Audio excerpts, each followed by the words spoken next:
Son las 7:34 de la noche del 23 de junio de 2018.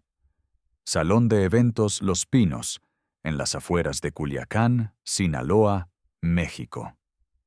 200 personas celebran una boda.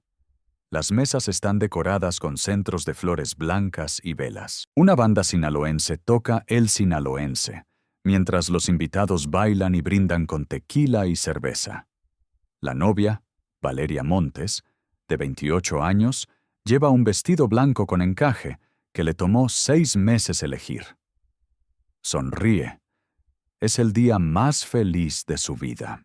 Su padre, don Roberto Montes, un comerciante de abarrotes de 58 años, acaba de dar un discurso emotivo donde habló del orgullo que siente por su hija, de cómo la vio crecer, de cómo soñaba con este día desde que ella era una niña pequeña que jugaba a ser princesa. El novio, Javier Sandoval, de 32 años, está en la pista de baile rodeado de amigos. Lleva un traje negro impecable. Se ve tranquilo, feliz, enamorado. Nadie sabe quién es realmente. A las 7:37 de la noche, 3 camionetas negras Chevrolet Suburban, con vidrios polarizados, se detienen frente a la entrada del salón. No tienen placas. Los motores siguen encendidos. 12 hombres descienden. Todos llevan chalecos tácticos negros, pasamontañas y rifles de asalto AR-15. Se mueven en formación. Rápido. Coordinado. Profesional. El líder del grupo hace una señal con la mano. 2 hombres se posicionan en la entrada. Otros 4 rodean el edificio. Los 6 restantes entran al salón. La música se detiene. Alguien grita. Las mujeres se agachan. Los hombres intentan proteger a sus familias. Uno de los sicarios dispara 3 veces al techo. El sonido es ensordecedor. Pedazos de yeso caen sobre las mesas. Valeria está paralizada. Su padre la abraza. El novio, Javier, no se mueve. Los sicarios avanzan directamente hacia él. Lo que está por suceder revelará una verdad que nadie en esa boda podría haber imaginado. Y lo que descubrirás al final de esta historia cambiará completamente tu forma de ver las apariencias.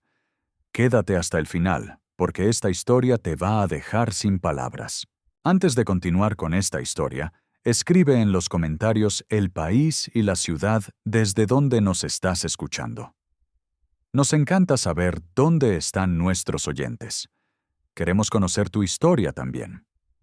Para entender lo que ocurrió esa noche en el Salón Los Pinos, debemos retroceder 3 años. Debemos conocer quién era realmente Javier Sandoval. O mejor dicho, quién era el hombre que todos conocían con ese nombre. Su nombre real era Rodrigo Elizalde Guzmán. Tenía 29 años cuando llegó a Culiacán en 2015. Nadie sabía de dónde venía exactamente. Decía que era de Monterrey, que había trabajado en una empresa de logística, que buscaba empezar de nuevo después de un divorcio difícil. Era carismático, educado, siempre vestía bien, siempre tenía dinero, pero nunca presumía. Rentó un pequeño departamento en la colonia Guadalupe, una zona de clase media. Consiguió trabajo como gerente de ventas en una distribuidora de productos de limpieza. Sus compañeros lo describían como alguien trabajador, puntual, amable. Los fines de semana jugaba fútbol con amigos en una cancha pública. Iba a misa los domingos en la parroquia de Nuestra Señora de Guadalupe. Parecía un hombre normal, un hombre común, un hombre bueno. Pero Rodrigo Elizalde no era quien decía ser. Rodrigo era, en realidad, un agente encubierto de la Agencia de Investigación Criminal de la Fiscalía General de la República. Tenía 6 años trabajando en operaciones de infiltración contra el crimen organizado. Había estudiado criminología en la Universidad Nacional Autónoma de México. Se graduó con honores. Realizó un diplomado en inteligencia criminal en Colombia, otro en tácticas de infiltración en España. Era uno de los mejores. Tenía un talento natural para crear identidades falsas, para ganarse la confianza de las personas, para pasar desapercibido. Durante esos 6 años, había participado en 4 operaciones exitosas. Había ayudado a desmantelar 2 células de secuestradores en Tamaulipas. Había infiltrado una red de tráfico de armas en Tijuana. Había documentado rutas de distribución de drogas sintéticas en Jalisco. Cada operación duraba entre 8 y 18 meses. Cada operación significaba construir una vida completa desde cero. Cada operación significaba mentir todos los días. Cada operación significaba poner su vida en riesgo constante. Su misión en Culiacán tenía un objetivo específico, un nombre, un rostro. Marco Antonio Beltrán, alias El Tigre. 42 años. Líder de una célula del cártel de Sinaloa que operaba en la zona norte de Culiacán. El Tigre no era un capo mayor, no aparecía en los titulares de los periódicos, no tenía corridos escritos sobre él. Pero era importante, muy importante. Controlaba 3 rutas clave de distribución de drogas hacia Estados Unidos. Manejaba operaciones de lavado de dinero a través de negocios legítimos. Tenía una red de protección que incluía policías locales, funcionarios municipales y jueces. Era inteligente, cauteloso, desconfiado. Había sobrevivido 15 años en el negocio precisamente porque no cometía errores, porque no confiaba en nadie fácilmente, porque sabía que en su mundo una sola equivocación significaba la muerte. La fiscalía había intentado construir un caso contra el Tigre durante 4 años. Tenían informantes, tenían vigilancia, tenían interceptaciones telefónicas, pero nunca tenían suficiente. El Tigre era cuidadoso, usaba teléfonos desechables, cambiaba de vehículos constantemente. Nunca hablaba de negocios en lugares donde pudiera ser grabado. Nunca dejaba evidencia física. Los fiscales necesitaban algo más. Necesitaban a alguien dentro. Alguien que pudiera ganarse su confianza. Alguien que pudiera documentar sus operaciones desde adentro. Alguien dispuesto a arriesgarlo todo. Rodrigo aceptó la misión. El plan era simple en teoría, pero extraordinariamente complejo en la ejecución. Rodrigo debía establecerse en Culiacán con una identidad limpia. Debía vivir una vida normal durante meses. Debía esperar. Debía ser paciente. La oportunidad llegaría. Siempre llegaba. En este tipo de operaciones, la clave no era forzar el contacto. La clave era crear las condiciones para que el contacto ocurriera de forma natural. Para que pareciera casualidad. Para que pareciera destino. Durante los primeros 6 meses, Rodrigo simplemente vivió. Trabajó en la distribuidora. Jugó fútbol. Fue a misa. Conoció vecinos. Construyó amistades superficiales. Se volvió parte del paisaje urbano de Culiacán. Un rostro familiar. Un nombre conocido. Nadie sospechaba nada porque no había nada que sospechar. Era solo Javier Sandoval, el tipo tranquilo que vendía productos de limpieza y jugaba fútbol los sábados. Entonces, un domingo de noviembre de 2015, todo cambió. Después de la misa, Rodrigo caminaba por la plaza frente a la parroquia cuando vio a una mujer. Cabello castaño largo, ojos oscuros, sonrisa tímida. Llevaba un vestido azul claro y sandalias blancas. Estaba sentada en una banca, leyendo un libro. Rodrigo la había visto antes en la iglesia, siempre acompañada de un hombre mayor que parecía ser su padre. Ese día, algo lo impulsó a acercarse. Tal vez fue parte de su entrenamiento. Tal vez fue instinto. Tal vez fue simplemente que ella era hermosa y él llevaba meses viviendo una mentira solitaria. Se acercó. Le preguntó qué estaba leyendo. Ella levantó la vista, sorprendida pero no molesta. Le mostró el libro. 100 años de soledad. Sonrió. Él sonrió. Comenzaron a hablar. Su nombre era Valeria Montes. Tenía 25 años. Trabajaba como maestra de primaria en una escuela pública. Vivía con sus padres en una casa modesta en la colonia Las Quintas. Era la menor de 3 hermanos. Le gustaba leer. Le gustaba cocinar. Soñaba con viajar algún día a Europa, conocer París, caminar por las calles que había visto en películas. Era dulce, era inteligente, era real. Y Rodrigo, el hombre que había construido una vida entera basada en mentiras, sintió algo que no había sentido en años. Sintió que quería conocerla de verdad, que quería que ella lo conociera a él. Al Rodrigo real, no al Javier falso. Pero Rodrigo sabía que eso era imposible. Comenzaron a verse. Primero en la plaza después de misa, luego en cafés, luego en cenas. Valeria presentó a Javier a su familia. Don Roberto, su padre, era un hombre tradicional, protector, que examinó a Javier con la desconfianza natural de un padre hacia el novio de su hija. Pero Javier era educado, respetuoso, trabajador. Con el tiempo, don Roberto empezó a confiar en él. La madre de Valeria, doña Carmen, lo adoptó inmediatamente. Lo invitaba a comer los domingos. Le servía grandes porciones de birria y tamales. Le preguntaba por su familia, por su pasado. Rodrigo mentía con la facilidad de alguien que había mentido 1000 veces antes. Pero cada mentira le dolía más que la anterior. 6 meses después de conocerse, Rodrigo y Valeria eran pareja oficial. Salían juntos, iban al cine, caminaban por el malecón, cenaban en restaurantes pequeños. Valeria hablaba de su día en la escuela, de sus alumnos, de sus sueños. Rodrigo escuchaba, reía, sentía, y por primera vez en su carrera como agente encubierto, empezó a preguntarse si podría realmente continuar con la misión, si podría realmente traicionar a esta mujer que lo amaba, si podría realmente usar el amor de alguien como herramienta. Pero la misión continuaba, y la oportunidad que Rodrigo esperaba finalmente llegó. Uno de los amigos de fútbol de Rodrigo era un hombre llamado Luis Rentería. Luis trabajaba como contador en una empresa de construcción. Era 10 años mayor que Rodrigo. Tenían una buena relación.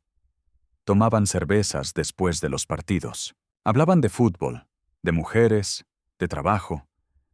Luis parecía un hombre normal. Pero Rodrigo había hecho su investigación. Luis Rentería era el contador de 3 empresas fachada que lavaban dinero para el Tigre. Era el enlace perfecto. Rodrigo comenzó a acercarse más a Luis. Lo invitaba a comer. Le pedía consejos sobre inversiones. Le contaba que estaba ahorrando para casarse con Valeria, que quería comprar una casa, que necesitaba hacer crecer su dinero. Luis escuchaba. Y un día, durante una comida en un restaurante discreto, Luis le hizo una propuesta. Conocía algunas oportunidades de inversión. No eran completamente legales, pero eran seguras y muy rentables. Si Javier estaba interesado, podía presentarlo con las personas correctas. Rodrigo aceptó. 3 semanas después, Luis llevó a Rodrigo a una reunión. Una casa en las afueras de Culiacán. Una construcción grande, moderna, con muros altos y cámaras de seguridad. Había 6 hombres en la sala. Todos vestían de forma casual, pero cara. Todos tenían ese aire de poder contenido que caracteriza a las personas que están acostumbradas a que se les obedezca sin preguntas. Y en el centro, sentado en un sillón de cuero, estaba Marco Antonio Beltrán. El Tigre. El Tigre no hablaba mucho. Observaba. Hacía preguntas breves y precisas. ¿De dónde eres? ¿Cuánto tiempo llevas en Culiacán? ¿Por qué necesitas dinero? ¿Quién puede responder por ti? Rodrigo respondió con la historia que había preparado cuidadosamente durante meses. Luis respondió por él. Dijo que Javier era un buen hombre, trabajador, confiable, que llevaba meses jugando fútbol con él, que conocía a su novia, que era una muchacha decente, hija de un comerciante local. El tigre escuchó, asintió, y finalmente dijo una sola palabra. Adelante. Así comenzó la verdadera infiltración. Durante los siguientes 18 meses, Rodrigo se convirtió en parte de la organización de El Tigre. No era un miembro importante. No participaba en operaciones violentas. No manejaba drogas directamente. Su rol era logístico. Ayudaba a coordinar transportes. Llevaba mensajes. Manejaba pequeñas cantidades de dinero. Era exactamente lo que necesitaba ser. Alguien útil, pero no indispensable. Alguien que veía lo suficiente para construir un caso, pero no tanto como para convertirse en un objetivo si algo salía mal. Durante esos meses, Rodrigo documentó todo. Nombres, rutas, entregas, conexiones con autoridades corruptas, estructuras de mando. Cada detalle era reportado a sus superiores en la fiscalía. Cada pieza de información acercaba más el caso contra el tigre a estar listo. Pero había un problema. Un problema grande. Un problema que Rodrigo no podía ignorar. Valeria. Rodrigo y Valeria llevaban 2 años juntos. Ella lo amaba. Él la amaba. Y eso era real. Lo más real que Rodrigo había sentido en su vida. Pero ella no sabía la verdad. No sabía quién era él realmente. No sabía que su novio era un agente federal infiltrado en un cártel. No sabía que cada día que pasaban juntos era parte de una mentira elaborada. Y Rodrigo no podía decirle. Las reglas de las operaciones encubiertas eran absolutas. Nadie podía saber. Ni familia, ni amigos, ni pareja. El secreto era lo único que mantenía viva la operación. Y lo único que mantenía vivo a Rodrigo. En diciembre de 2017, Rodrigo le pidió matrimonio a Valeria. Lo hizo porque la amaba. Lo hizo porque quería darle algo real en medio de todas las mentiras. Lo hizo porque pensaba que tal vez, de alguna forma, cuando todo terminara, podría explicarle. Podría pedirle perdón. Podría pedirle que lo entendiera. Que entendiera que todo lo que hizo fue por un bien mayor. Que el amor era real, aunque el nombre fuera falso. Valeria dijo que sí. Lloró de felicidad. Llamó a su madre. Llamó a sus hermanos. Comenzaron a planear la boda. Eligieron fecha. Junio de 2018. Eligieron lugar. El Salón Los Pinos. Enviaron invitaciones. Compraron anillos. Valeria pasaba horas mirando vestidos en revistas. Hablaba de la luna de miel, de los hijos que tendrían, de la vida que construirían juntos. Y Rodrigo sabía que todo era una mentira que pronto explotaría. En marzo de 2018, la fiscalía decidió que tenían suficiente evidencia. 18 meses de infiltración, docenas de testimonios documentados, registros financieros, grabaciones, fotografías. Era tiempo de cerrar la operación. Era tiempo de arrestar a El Tigre y desmantelar su red. El equipo operativo comenzó a preparar el golpe final. Se llamaría Operación Velo Blanco. El nombre no era coincidencia. El plan original era arrestar a El Tigre en una reunión de negocios, coordinar múltiples arrestos simultáneos de toda su red, sacar a Rodrigo discretamente antes de que ocurriera, darle una nueva identidad, reubicarlo en otra ciudad, dejar que Valeria creyera que Javier simplemente desapareció, que la abandonó. Era brutal, pero era el protocolo. Era la forma de mantenerla segura, de mantener a Rodrigo seguro.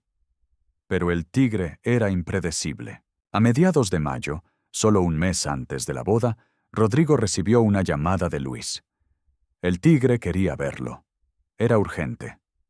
Rodrigo llegó a la casa de siempre. Esta vez el ambiente era diferente, más tenso. Había más hombres de lo normal, todos armados.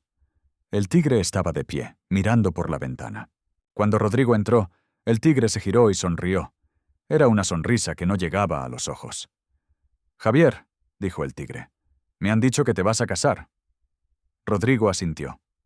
Mantuvo la calma. Había sido entrenado para estos momentos. Sí, patrón, en junio. El tigre caminó hacia él. Lentamente. Me gusta eso. El matrimonio es importante. La familia es lo más importante. ¿Sabes qué es lo que más me gusta de los hombres casados, Javier? Rodrigo negó con la cabeza. Que son leales, dijo el tigre. Porque tienen algo que perder. ¿Entiendes? Rodrigo entendió perfectamente. Era una amenaza velada. Una forma de decir, ahora que tienes familia te puedo controlar mejor. Ahora tienes un punto débil. Quiero ir a tu boda, continuó el tigre. Quiero conocer a tu esposa. Quiero conocer a tu familia. Los hombres que trabajan conmigo son mi familia también. Y yo cuido de mi familia. Rodrigo sintió que el suelo se movía bajo sus pies. Esto no estaba en el plan. El tigre nunca había mostrado interés personal en ninguno de sus empleados de bajo nivel. ¿Por qué ahora? ¿Por qué él? Será un honor, patrón, dijo Rodrigo. No tenía otra opción. Esa noche, Rodrigo se reunió de emergencia con su contacto en la fiscalía. Un hombre llamado Comandante Vega, un oficial veterano que había coordinado la operación desde el principio. Se encontraron en un estacionamiento vacío en las afueras de la ciudad. Rodrigo le contó lo que había pasado. El tigre sospecha, dijo Rodrigo.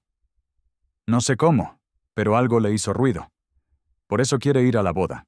Quiere verificar que mi historia sea real. El comandante Vega encendió un cigarro. Fumó en silencio por un momento. Tenemos dos opciones, dijo finalmente. Primera opción. Abortamos. Te sacamos ahora. Arrestamos a el tigre con lo que tenemos, aunque no sea ideal. Segunda opción. Seguimos adelante.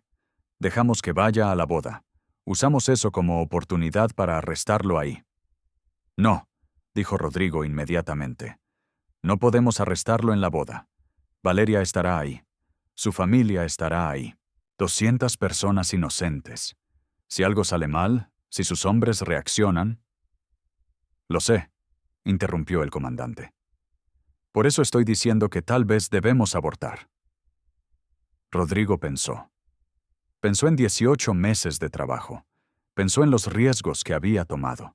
Pensó en todas las víctimas de El Tigre, las familias destruidas por las drogas que él distribuía, los negocios arruinados por su extorsión, las personas desaparecidas porque sabían demasiado. Pensó en que si abortaban ahora, el tigre seguiría libre. Seguiría haciendo daño. Y luego pensó en Valeria, en su sonrisa, en sus sueños, en el vestido blanco que había elegido con tanto cuidado. Hay una tercera opción, dijo Rodrigo. El comandante Vega lo miró. Te escucho. Dejamos que venga a la boda, dijo Rodrigo. Pero lo arrestamos antes de que entre al salón. En el estacionamiento, rápido, limpio, sin público, sin riesgo para los invitados. Eso requiere coordinación perfecta, dijo el comandante. Y requiere que tú sigas adelante con la boda, que te cases, que finjas que todo es normal. Lo sé. Y cuando lo arrestemos, tu cobertura se quemará. Valeria se enterará de todo, frente a toda su familia, frente a todos sus amigos, en el día de su boda. Rodrigo cerró los ojos. Lo sé. ¿Estás seguro de esto? Rodrigo abrió los ojos. Hagámoslo. Durante las siguientes 4 semanas, se preparó la operación más delicada que la Fiscalía había ejecutado en años. Se llamó Operación Velo Blanco. Protocolo de máxima prioridad. Coordinación entre la Agencia de Investigación Criminal, la Policía Federal y elementos de la Secretaría de la Defensa Nacional. 30 agentes especiales, 4 equipos tácticos, 2 helicópteros en espera, francotiradores en posiciones elevadas alrededor del Salón Los Pinos. El plan era preciso, milimétrico. A las 7:30 de la noche, el tigre y sus hombres llegarían al salón. Eso es lo que él había confirmado. Cuando las camionetas se detuvieran en el estacionamiento, Antes de que nadie descendiera, los equipos tácticos se activarían. Bloquearían las salidas, rodearían los vehículos, arrestarían a todos los ocupantes. Tiempo estimado de operación: 3 minutos. 0 balas disparadas. 0 bajas. 0 riesgo para los civiles. Pero había un problema que nadie había anticipado. Un problema que cambiaría todo. El Tigre no planeaba arrestar a Rodrigo esa noche. Planeaba matarlo. Durante las últimas 2 semanas antes de la boda, el Tigre había recibido información. Un informante dentro de la Policía Federal, un comandante corrupto que llevaba años en su nómina, le había advertido que había un agente infiltrado en su organización. No sabía quién. No sabía exactamente cuándo comenzó la infiltración, pero sabía que la Fiscalía estaba a punto de ejecutar una operación grande. El Tigre comenzó a revisar su círculo cercano. Comenzó a hacer preguntas. Comenzó a atar cabos. Y los cabos lo llevaron a Javier Sandoval. El tipo que apareció de la nada 3 años atrás. El tipo que nunca hablaba de su pasado con detalles concretos. El tipo que siempre estaba en el lugar correcto en el momento correcto. El tipo que estaba a punto de casarse. El Tigre decidió que la boda sería el lugar perfecto. Público. Rodeado de inocentes. Si Javier era realmente un infiltrado, si la Fiscalía estaba vigilando, no se atreverían a actuar en medio de una celebración llena de civiles. El Tigre llegaría. Confirmaría sus sospechas. Y luego él y sus hombres matarían a Javier Sandoval frente a su esposa, frente a su familia, frente a todos. Sería un mensaje.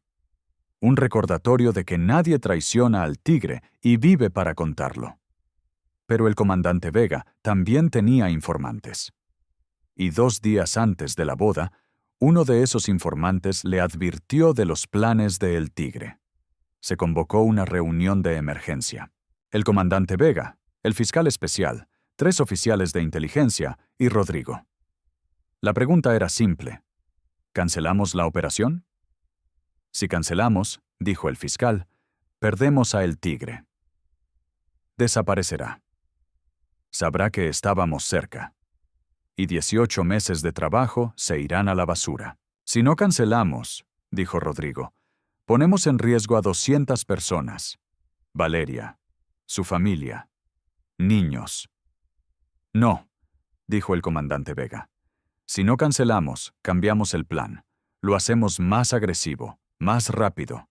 No esperamos a que lleguen al estacionamiento. Los interceptamos 2 cuadras antes. Los detenemos antes de que lleguen al salón.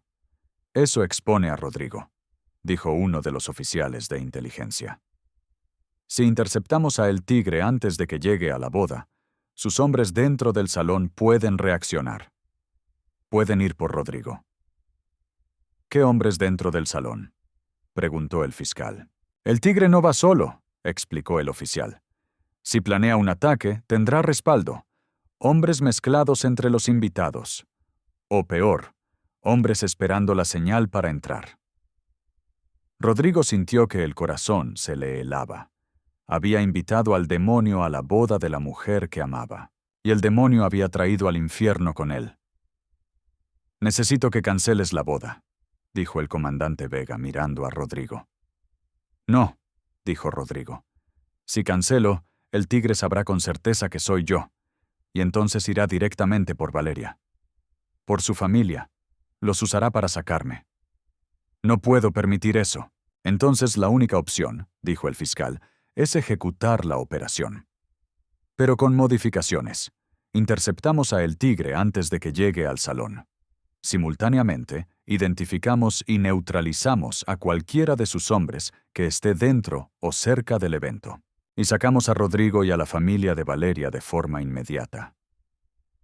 «Valeria», dijo Rodrigo, «tengo que decirle. Tengo que advertirle». «No puedes», dijo el comandante. «Si le dices y ella reacciona de forma extraña, si cancela algo, si actúa diferente, los hombres de El Tigre lo notarán. La mejor forma de protegerla es mantenerla en la ignorancia hasta el último momento». Rodrigo quería gritar, quería golpear algo, quería despertar de esta pesadilla. Pero sabía que el comandante tenía razón. Había elegido este camino. Había elegido infiltrarse. Había elegido enamorarse. Había elegido mentir. Y ahora tenía que vivir con las consecuencias. «Está bien», dijo finalmente. «Hagámoslo». Los 2 días siguientes fueron los más difíciles de la vida de Rodrigo. Tuvo que seguir sonriendo. Tuvo que seguir preparando la boda como si nada estuviera pasando. Tuvo que probarse el traje. Tuvo que ensayar el vals con Valeria. Tuvo que escribir sus votos. Y cada momento, cada segundo, sabía que estaba arrastrando a la mujer que amaba hacia un peligro mortal. La noche antes de la boda, Valeria y Rodrigo estaban en casa de los padres de ella. Toda la familia estaba reunida. Había comida. Había risas. Doña Carmen estaba emocionada, corriendo de un lado a otro asegurándose de que todo estuviera perfecto para el día siguiente. Don Roberto le dio un abrazo a Rodrigo.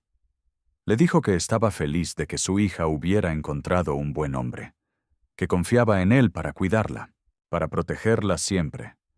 Rodrigo tuvo que alejarse. Fue al baño, se miró al espejo, y por primera vez en 6 años como agente encubierto, lloró.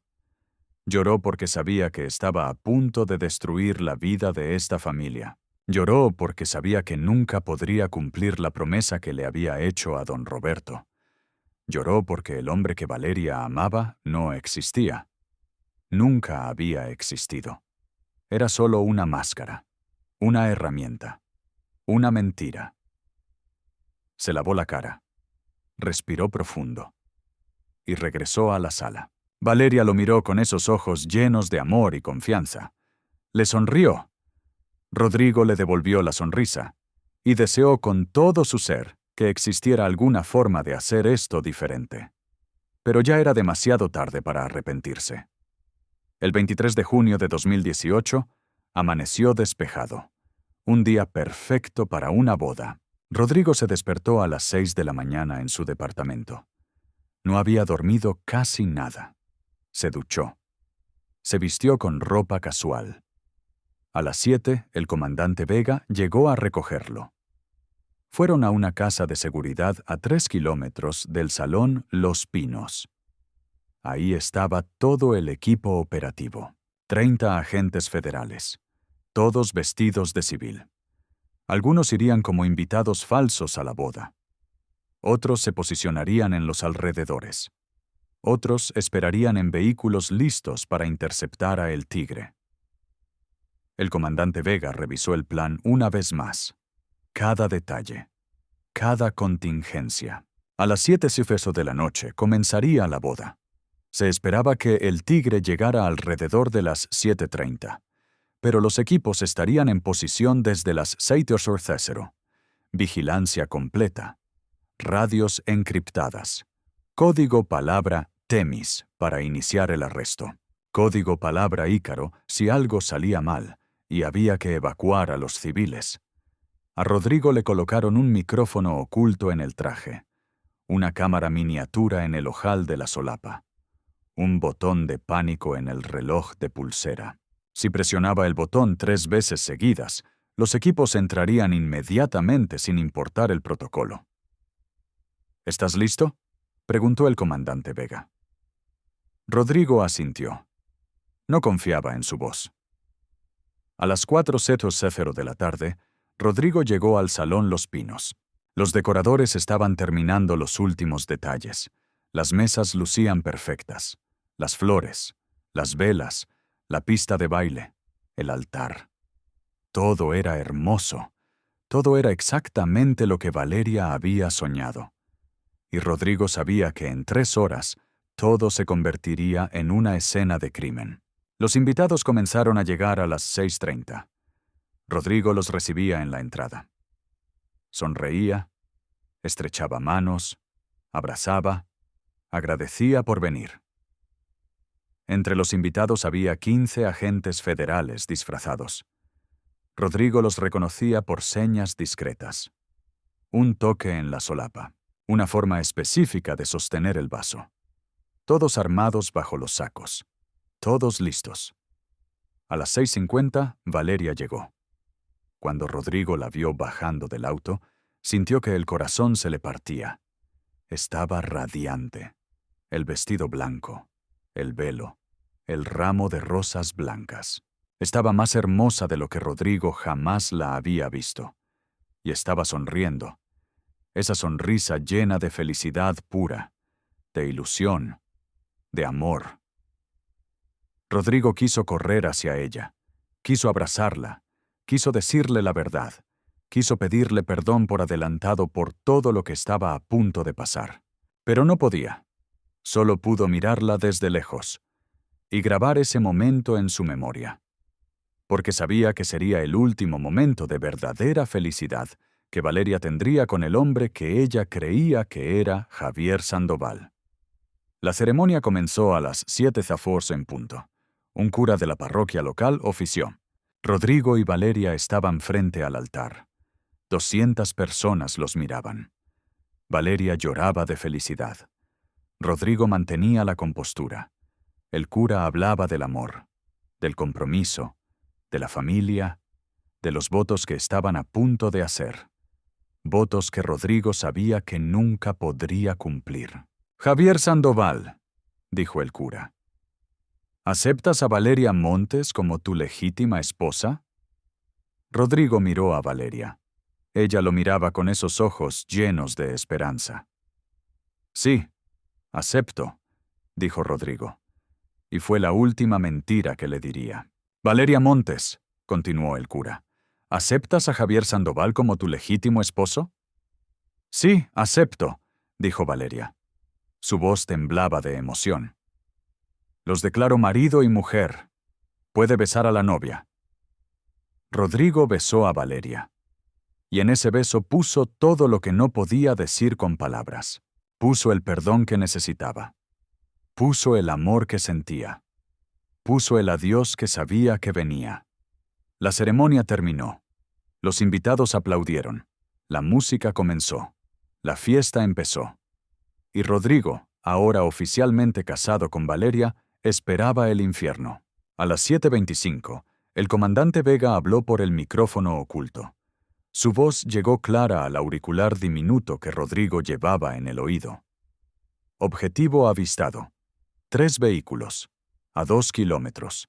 12 ocupantes confirmados. Todos armados, preparando intercepción. Rodrigo estaba en la pista de baile. Bailaba con Valeria. Ella reía. Le decía lo feliz que estaba. Le decía que este era el mejor día de su vida. Y Rodrigo tenía que seguir sonriendo. Tenía que seguir actuando como si nada pasara. A las 7:30, la voz del comandante Vega sonó nuevamente. Problema. El objetivo cambió de ruta. No viene por la carretera principal. Viene por caminos alternos, reposicionando equipos. El corazón de Rodrigo se aceleró. El tigre era más listo de lo que pensaban. Sabía que podría haber vigilancia en las rutas obvias. Por eso eligió caminos secundarios. ¿Tiempo estimado de llegada?, preguntó Rodrigo en voz baja mientras bailaba. El micrófono oculto captó sus palabras. 5 minutos, respondió el comandante. 5 minutos. Rodrigo miró a su alrededor. Valeria, sus padres, sus hermanos, primos, tíos, amigos, niños corriendo entre las mesas. Todos felices, todos ajenos a lo que estaba a punto de suceder. Necesito evacuar a Valeria y su familia, dijo Rodrigo. Negativo, respondió el comandante. Si la sacas ahora y los hombres de El Tigre están vigilando, se darán cuenta. Mantén la calma. Vamos a interceptar antes de que lleguen al estacionamiento. A las 7:33, algo cambió. Rodrigo lo sintió antes de verlo. Uno de los meseros. Un hombre joven con el uniforme del salón. Pero sus movimientos eran diferentes. Demasiado alertas. Demasiado atentos. No miraba las mesas. Miraba las salidas. Miraba a los invitados. Y cuando sus ojos se cruzaron con los de Rodrigo, éste supo la verdad. No era un mesero. Era uno de los hombres de El Tigre. «Tenemos sicarios dentro», dijo Rodrigo al micrófono. «Al menos uno». «Mesero. Lado este del salón». «Identificado», respondió el comandante. «Hay dos más. Uno en la entrada. Otro en la cocina. Estamos moviendo agentes para neutralizarlos simultáneamente». A las 7:35, la música seguía. La banda tocaba El Rey. Los invitados cantaban. Don Roberto estaba en la pista bailando con su esposa. Valeria estaba con sus amigas tomándose fotos. Y afuera, en las calles oscuras que rodeaban el salón Los Pinos, dos fuerzas se movían hacia la colisión. A las 7:36, el comandante Vega habló con urgencia. Objetivo a 500 metros, interceptando en 30 segundos. Todos los equipos en posición. Rodrigo respiró profundo. Miró a Valeria una última vez como el hombre que ella creía que era su esposo. Y esperó. A las 7:37, exactamente como se narró al principio de esta historia, 3 camionetas negras Chevrolet Suburban se detuvieron frente a la entrada del salón. Pero no llegaron a detenerse completamente. Porque cuando estaban a 20 metros de la entrada, 4 camionetas blancas sin identificación bloquearon las calles desde todos los ángulos. De esas camionetas descendieron agentes federales completamente equipados. Chalecos tácticos, rifles, escudos, gritaban órdenes. «Policía Federal, salgan del vehículo con las manos arriba». Dentro del salón, los 3 hombres de El Tigre, que estaban disfrazados, reaccionaron inmediatamente. El falso mesero se llevó la mano a la espalda, donde llevaba un arma oculta. Pero antes de que pudiera sacarla, 2 agentes federales disfrazados de invitados se movieron. Lo taclearon. Lo derribaron. Una mujer que estaba cerca gritó. Otras personas se alejaron confusas. No entendían qué estaba pasando. El sicario que estaba en la entrada corrió hacia las camionetas afuera. Nunca llegó. Un francotirador en el techo de un edificio cercano lo tenía en la mira. Un disparo. Suprimido. El hombre cayó en el estacionamiento, herido en la pierna, neutralizado. El tercer sicario en la cocina intentó escapar por la puerta trasera. Ahí lo esperaban 4 agentes más. Lo esposaron en segundos. Afuera, en las camionetas bloqueadas, el Tigre entendió lo que estaba pasando. Gritó a sus hombres. «¡Es una trampa! ¡Disparen! ¡Disparen!». Pero los sicarios no tuvieron oportunidad. Los agentes federales habían posicionado vehículos blindados en todos los ángulos. Francotiradores en posiciones elevadas cubrían cada ventana de las camionetas. Cuando uno de los sicarios intentó abrir fuego, 3 disparos simultáneos atravesaron el parabrisas. 2 impactos en el pecho, 1 en el hombro. Cayó hacia atrás. Los otros sicarios soltaron sus armas.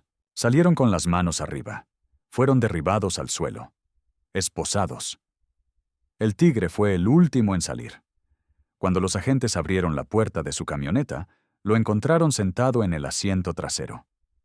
Tranquilo, fumando un cigarro, sonriendo. «Tardaron mucho», dijo. «Pensé que ya me habían olvidado». Lo esposaron. Lo leyeron sus derechos. Lo metieron en una camioneta federal. La operación completa duró 2 minutos y 30 segundos. 0 bajas civiles. 0 agentes heridos. 12 arrestos. Perfecto. Excepto por un detalle. Dentro del salón, Los Pinos, nadie entendía qué estaba pasando. Los invitados escucharon los gritos afuera. Escucharon un disparo. Vieron cuando los agentes federales taclearon al mesero. Vieron cuando más agentes entraron al salón con armas en mano gritando que todos se quedaran quietos. El pánico se apoderó de las personas. Mujeres gritaban. Hombres intentaban proteger a sus hijos. Valeria estaba paralizada. Su madre lloraba. Su padre intentaba entender qué demonios estaba sucediendo en la boda de su hija. Y entonces Valeria vio algo que la congeló. Vio cómo su esposo, Javier Sandoval, el hombre con quien acababa de casarse hace 30 minutos, hablaba tranquilamente con uno de los agentes federales. Lo vio quitarse algo del oído. Lo vio quitarse algo de la solapa del traje. Lo vio dar instrucciones. Y vio cómo los agentes lo escuchaban, como si él fuera uno de ellos, porque lo era. El comandante Vega entró al salón. Se acercó a Rodrigo. Operación exitosa. El Tigre está bajo custodia. Sus hombres neutralizados. Todos los objetivos cumplidos. Rodrigo asintió. Pero no sentía victoria. Solo sentía peso. El peso de lo que venía ahora. El peso de la verdad. Valeria caminó hacia él. Despacio. Sus ojos estaban rojos. No de felicidad. De confusión. De terror. De traición. Javier, dijo. Su voz temblaba. ¿Qué está pasando? Rodrigo quiso decir algo, pero no sabía por dónde empezar. Señora, dijo el comandante Vega, su esposo es un agente federal. Ha estado trabajando en una operación encubierta durante los últimos 3 años. Siento mucho que se haya enterado de esta forma. Las palabras cayeron sobre Valeria como martillazos. Agente federal. Operación encubierta. 3 años. Cada palabra era una mentira revelada. Cada palabra era una parte de su vida que descubría que nunca fue real. ¿3 años? Susurró Valeria. ¿Todo este tiempo, todo fue mentira? No, dijo Rodrigo. Encontró su voz. No todo. Lo que siento por ti es real. Eso siempre fue real. ¿Cómo se llama realmente? Preguntó Valeria. Las lágrimas comenzaron a caer. Rodrigo, dijo él. Rodrigo Elizalde. Ni siquiera tu nombre era verdad, dijo Valeria. Nada era verdad. Valeria, por favor. ¿Qué soy yo para ti? Preguntó ella. ¿Parte del trabajo? ¿Parte de la cobertura? ¿Me amaste solo porque te convenía? No, dijo Rodrigo. Y su voz se quebró. Te amé porque eres la única persona real que conocí en años de mentiras. Te amé porque cuando estaba contigo podía olvidar quién era y solo ser alguien normal, alguien feliz. Pero nunca pudiste ser tú, dijo Valeria, porque yo nunca te conocí realmente. Rodrigo no tenía respuesta para eso, porque era verdad. Don Roberto se acercó. Su rostro estaba rojo de ira. ¿Usaste a mi hija? ¿Jugaste con sus sentimientos por tu trabajo? Señor, le juro que nunca quise. Don Roberto le dio una bofetada. Fuerte, enfrente de todos. Rodrigo no se movió, no se defendió. Sabía que se lo merecía. Quiero que te alejes de mi hija, dijo don Roberto. Quiero que te vayas. Y nunca, nunca vuelvas. El comandante Vega intervino. Señor Montes, entiendo su molestia, pero necesito que entienda que el agente Elizalde hizo su trabajo. Gracias a él, arrestamos a uno de los criminales más peligrosos de esta región. Salvó vidas. No me importa, dijo don Roberto. Destruyó la vida de mi hija. Valeria se quitó el anillo de bodas. Caminó hacia Rodrigo. Le puso el anillo en la mano. No te conozco, dijo. Y nunca te conocí. Este matrimonio no significa nada para mí. Es solo otro pedazo de tu mentira. Se dio la vuelta y caminó hacia su madre. Doña Carmen la abrazó. Y las dos lloraron. El llanto de una madre que ve a su hija con el corazón roto. El llanto de una novia que descubrió que su boda perfecta era parte de una operación policial. Rodrigo miró el anillo en su mano. Era de oro. Simple. Elegante. Lo habían elegido juntos. Valeria había insistido en que no quería nada ostentoso. Solo algo que representara su amor. Y ahora ese anillo era un recordatorio de que ese amor había estado construido sobre cimientos de mentiras. Los agentes federales comenzaron a evacuar el salón. La boda había terminado. Los invitados salían confundidos, asustados, molestos. Algunos tomaban fotos con sus teléfonos. La historia estaría en las noticias para mañana. Boda interrumpida por operativo federal. Novio era agente encubierto. Los titulares escribirían la versión simplificada de lo que pasó, pero nunca capturarían el peso real. El costo humano. Rodrigo fue escoltado fuera del salón. Lo subieron a una camioneta federal. Mientras se alejaba, miró por la ventana. Vio a Valeria de pie en la entrada del salón, todavía con su vestido de novia, todavía hermosa, todavía rota.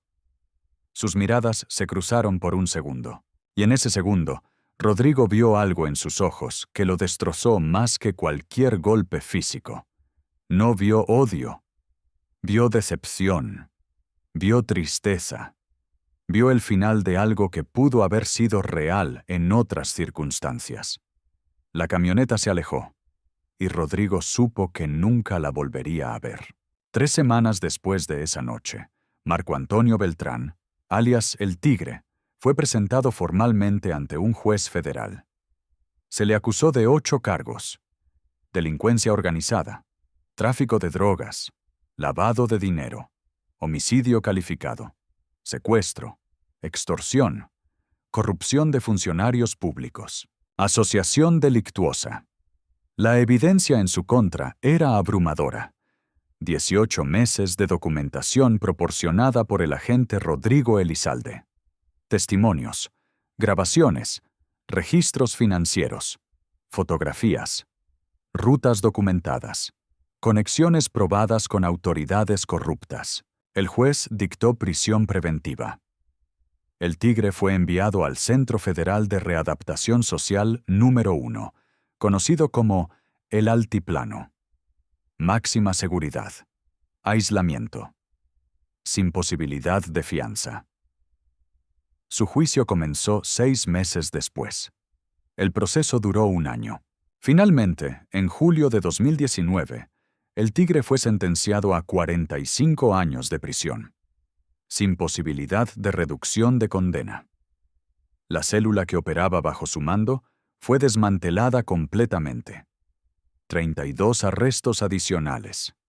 4 funcionarios públicos corruptos destituidos y procesados. 3 policías federales dados de baja y encarcelados.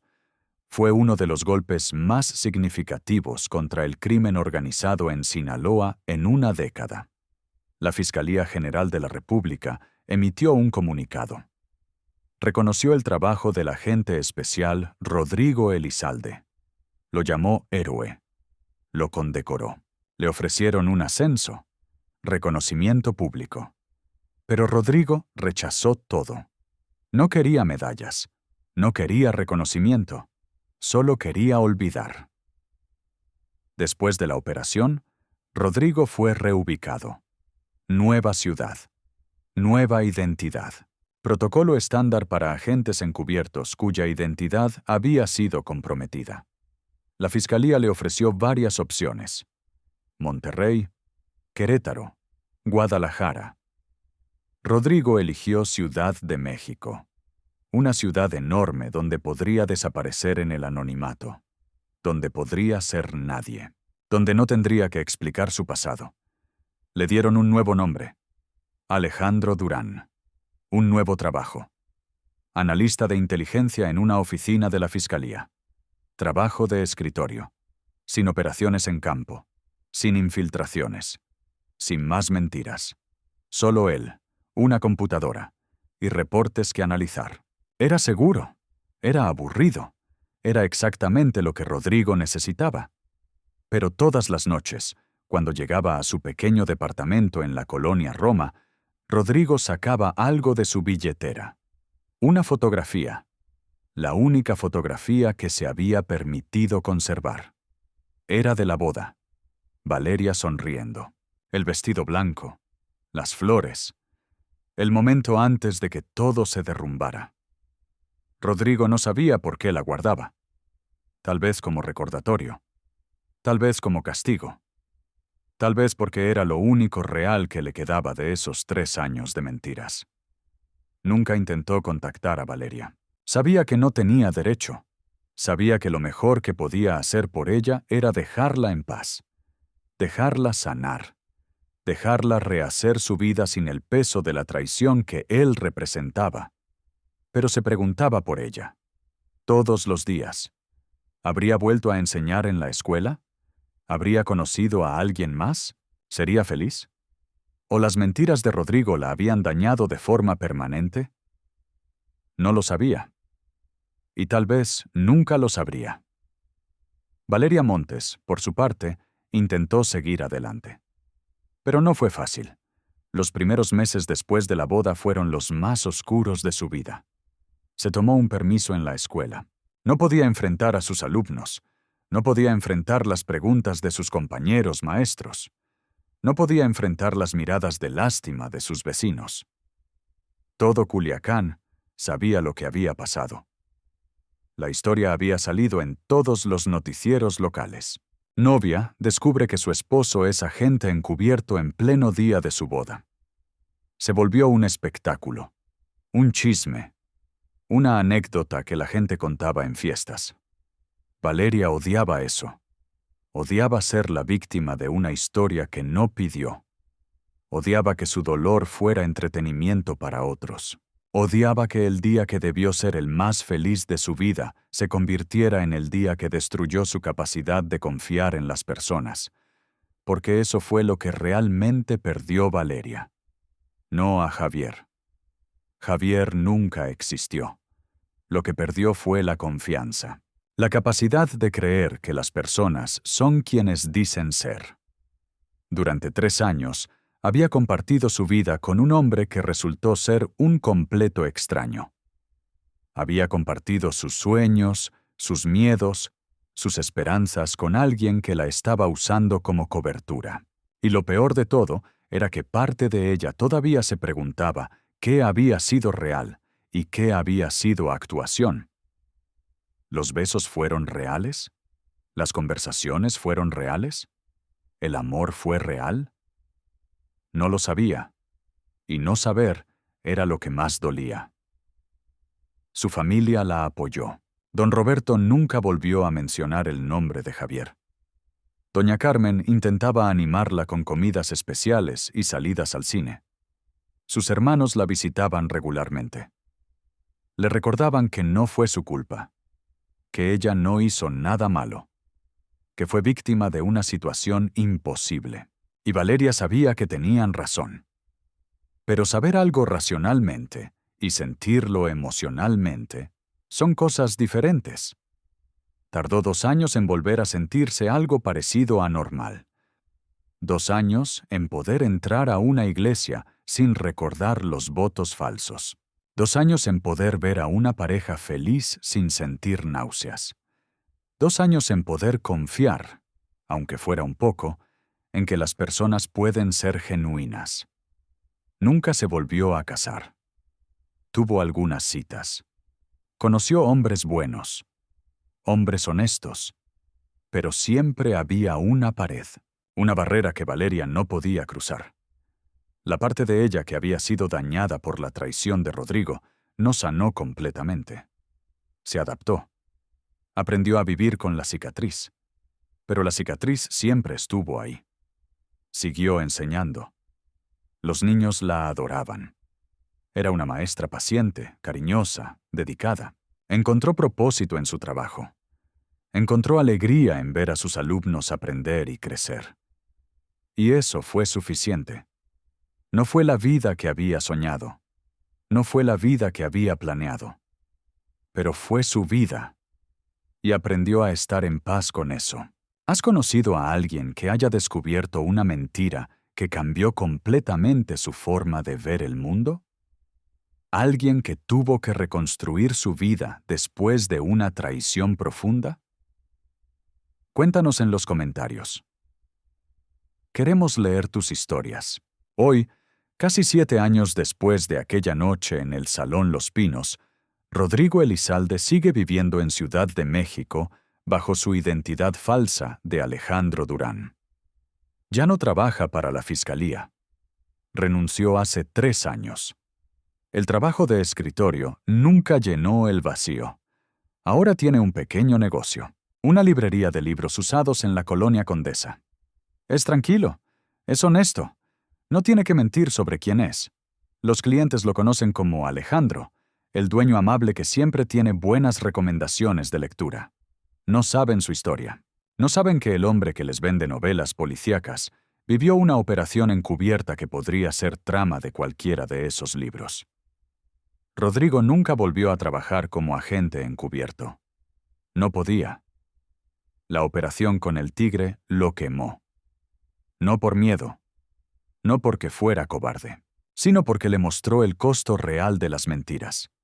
Le mostró que no importa cuán noble sea la causa, no importa cuántos criminales arrestes, si destruyes a una persona inocente en el proceso, ¿realmente valió la pena? Esa es la pregunta que Rodrigo se hace todas las noches cuando saca la fotografía de Valeria de su billetera. Y todas las noches la respuesta es la misma. No lo sabe. Arrestó a un criminal peligroso, salvó vidas, desmanteló una célula del crimen organizado. Eso fue importante. Eso tuvo valor. Pero también rompió el corazón de una mujer inocente que nunca pidió ser parte de su guerra. Y eso también importa. Eso también tiene peso. Nunca encontró el balance perfecto entre esas dos verdades. Tal vez no existe balance perfecto. Tal vez solo existe el peso de vivir con las consecuencias de tus decisiones, buenas y malas, correctas y equivocadas. Todo mezclado en una vida complicada que nunca se acomoda en categorías simples de héroe y villano. Porque Rodrigo no fue un villano. Hizo su trabajo, cumplió su deber, arriesgó su vida por algo más grande que él. Pero tampoco fue un héroe simple. Los héroes simples no dejan tras de sí corazones rotos. Los héroes simples no necesitan guardarse fotos de sus víctimas para recordar el precio de sus victorias. Lo que Rodrigo fue, lo que siempre será, es un hombre complicado que hizo una cosa complicada que tuvo consecuencias complicadas. Y aprendió a vivir con eso. Porque eso es lo único que podemos hacer cuando nuestras decisiones, correctas o incorrectas, cambian vidas para siempre. Esta historia nos recuerda algo importante. Nos recuerda que la verdad siempre tiene un precio. Y a veces ese precio lo pagan las personas menos culpables. Nos recuerda que el deber y el amor no siempre se pueden reconciliar. Que a veces tienes que elegir. Y cuando eliges, alguien siempre pierde. Nos recuerda que las operaciones encubiertas no solo atrapan criminales, también atrapan personas inocentes en su red de mentiras necesarias. Y esas personas, como Valeria, cargan con cicatrices que nunca se les advirtió que tendrían que llevar. Pero también nos recuerda algo más. Nos recuerda que incluso en medio de las mentiras, incluso cuando todo es falso, el amor puede ser real. El dolor puede ser real. La conexión puede ser real. Rodrigo amó a Valeria. Eso no fue parte de la cobertura. Eso no fue parte del plan. Eso fue humano. Fue real. Fue la única cosa verdadera en 3 años de falsedad. Y ese amor, aunque terminó en traición, aunque causó dolor, fue lo que le recordó a Rodrigo que debajo de todas sus identidades falsas, todavía había una persona real. Alguien capaz de sentir, alguien capaz de amar, alguien capaz de arrepentirse. Y tal vez eso es suficiente. No para borrar el daño, no para justificar las mentiras, pero suficiente para recordarnos que incluso en las situaciones más complicadas, incluso cuando hacemos cosas cuestionables por razones nobles, nuestra humanidad permanece, para bien o para mal, para héroe o para villano, para ambos al mismo tiempo, porque al final, lo único que realmente importa es lo que dejamos en las personas que tocamos. Y Rodrigo dejó en Valeria una cicatriz que nunca sanará completamente. Pero también le dejó algo más. Le dejó la prueba de que sobrevivió. que se reconstruyó, que siguió adelante. Y eso también es importante. Eso también tiene peso. Si esta historia te inspiró, si te hizo reflexionar sobre el costo de la verdad y el peso de las mentiras, suscríbete a nuestro canal. Dale like a este video y compártelo para que más personas conozcan la realidad compleja de las operaciones encubiertas y el precio humano que a veces pagamos por la justicia. Y recuerda que detrás de cada operación policial, detrás de cada arresto que celebramos en las noticias, hay historias humanas complicadas. Hay personas que sacrificaron más de lo que podemos ver. Y esas historias también merecen ser contadas. También merecen ser recordadas. Porque solo cuando entendemos el costo completo de nuestras victorias, podemos realmente decidir si valen la pena.